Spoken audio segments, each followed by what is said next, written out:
Today in this video we are going to be preparing some of the key shrubs we have in the winter garden for their winter interest. These include Cornus, Salix and some of our grasses. In the winter garden we use texture and colour of bark primarily to produce interest, combined with texture and leaves. We don't have the benefit of flowers during the winter, but some of our spring shrubs do have a lovely scent. Combining all these together means that we have a rich tapestry throughout the entire winter garden in a season when some people think there is not a lot of interest. So although it seems a little bit backwards, we do a lot of our winter preparation when we're just coming into spring. So it's March now, and we use cues from the plants as to when we actually start cutting them back. Our main sign is when they start to come into leaf. We don't want our plants to put loads of energy into their leaves and growing for a new season when we are going to cut them back. So that's our cue to start snipping. Welcome to the Sir Harold Hillier Gardens YouTube channel. Let's get started.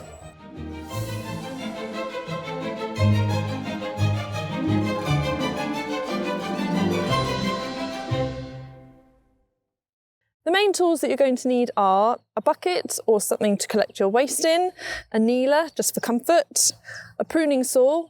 We use small folding ones, maybe a pair of snips, but your most useful tool is going to be your secateurs. So before we start, it's worth mentioning that we give our Cornus a really hard prune. This might look brutal, but it's really important for you to be able to get good colour on your stems for the following winter season. It's important to remember that this is 1 year's growth, and we are going to be taking it right back down to the centre of the plant, almost as low as you can take it.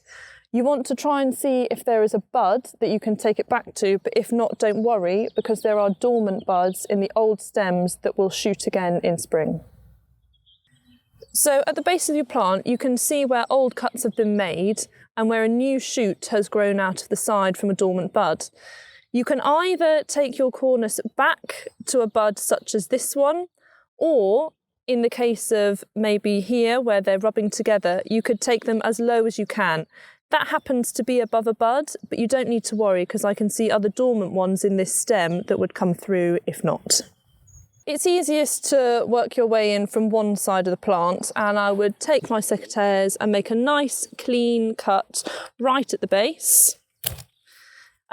It's important to make sure you have a clean cut so that you don't get disease or anything entering the old stump, because that's where all your growth is going to come from. So you want to keep the cuts nice and clean and at right angles to the stem that you're leaving behind.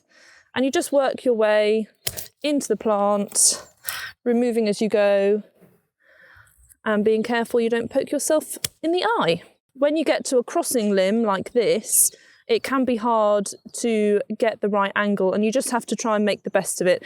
Cornus will shoot very readily from any available bud, so don't worry about leaving something a bit too long or maybe leaving something shorter than you wanted. They will find a way of coming back.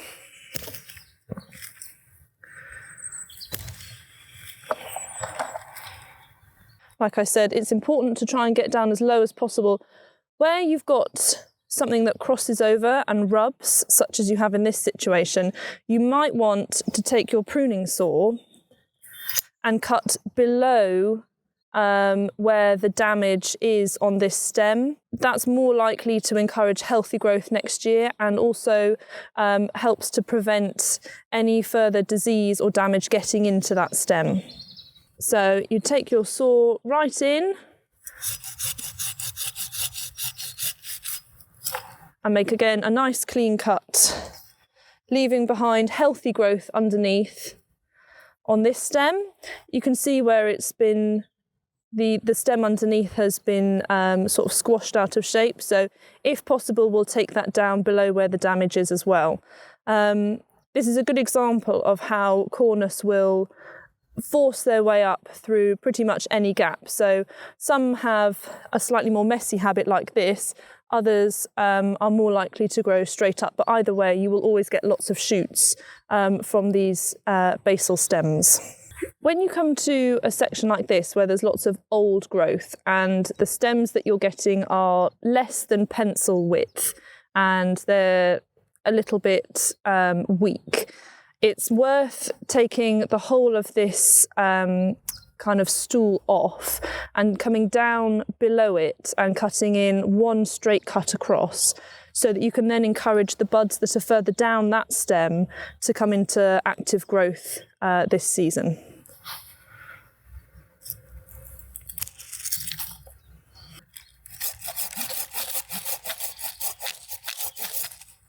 You can see where half of this stem has had some kind of damage or disease and isn't looking the healthiest, but the other half is still green, it's still living, it's still healthy, and so you'll probably get most of your shoots coming from that side. That's not a problem, because if anything, it will encourage them to come out this way, which is what we want. You work your way all the way round the plant. When they all are starting to look like this, you can look at taking off older growths. If these are further out, you can take them further back. It just helps to reduce the amount of dead wood in the stool that we refer to it as. Dead wood is sort of a window for disease and decay to get into the rest of the plant, and you want to minimise the chance of that happening. So anything like these stems at the bottom, even though they're very small and probably aren't going to do any harm, just for neatness and also for good plant health, snip them off. Cornus layer really easily, so sometimes you'll come across stems like this that are putting roots out into the ground. Make sure that you still cut these off as low as you can at the base of the plant. Just helps to keep a nice clump here and a nice shaped plant.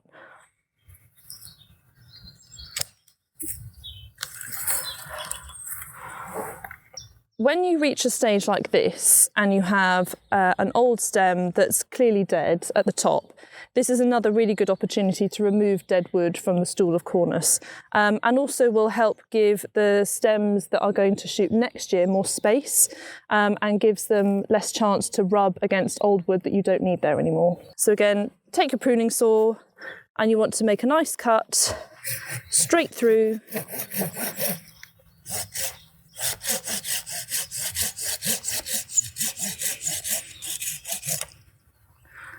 Removing that just gives these stems more space to shoot up this way in spring. Once you get to this stage, this is a really good chance to do an annual review on your Cornus and have a look and see if there's any bits that you can take out that aren't necessary and might get in the way for next year, or might be of detriment to the plant as a whole. On this one, something like this is quite a long stem here that has damage in it already, so we might consider removing half of it maybe back down somewhere like that, just to try and remove some of that damaged growth that's in there. Any of these small stems, anything smaller than pencil width, even if it's a new green stem, those can be removed because they won't produce a big strong growth in the coming growing season. Something like this that has dead on the ends, but I can see here it's still producing good size, healthy growths. Just taking off that little end there will neaten the whole plant up. And then finally, something like this stem here, where you can see it's had plenty of strong growths on this side in the past, but at the moment it only has one good one and then one small one. That might be another good candidate to take this little lump off the top and reduce it back to a single stem, which is more likely to give off strong shoots that will grow bigger than they would if you were to just leave it and let the smaller stems grow up this spring. So we'll take some of those off.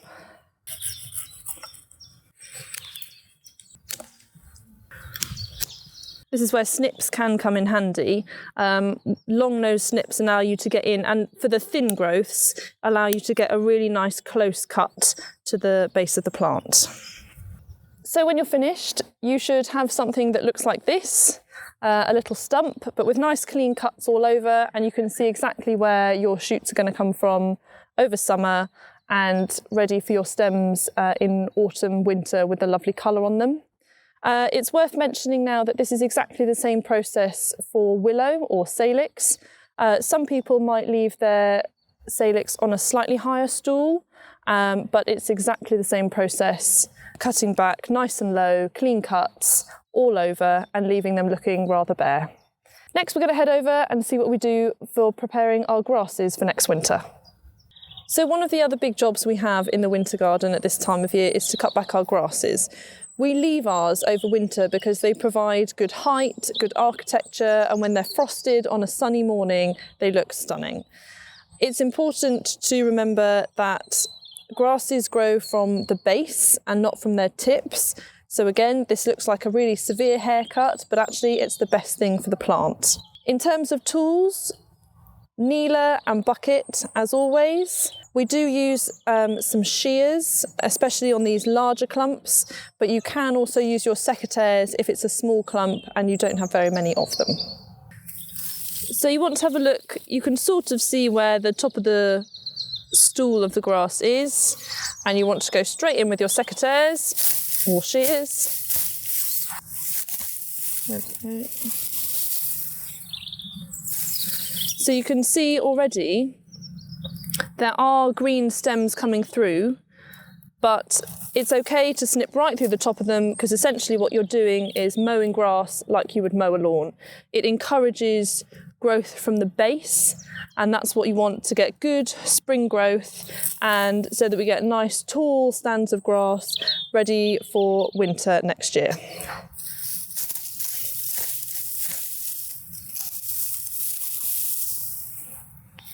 You can go around the edges just to neaten them up and to take off any that are looking a bit tatty, as they might get bashed when they're on the edge. And also, you might find this is a good chance to do some weeding around the base of your grasses, because other stuff will grow up and through and you won't notice it for the rest of the year. You should have a nice domed stump of grass, domed stool, and you should be able to see the starts of your new growth just coming through. These will green up really quickly, and as I said, the influx of light to the base of the grasses will encourage them to start growing. It will give them that clue, it's spring, time to get going.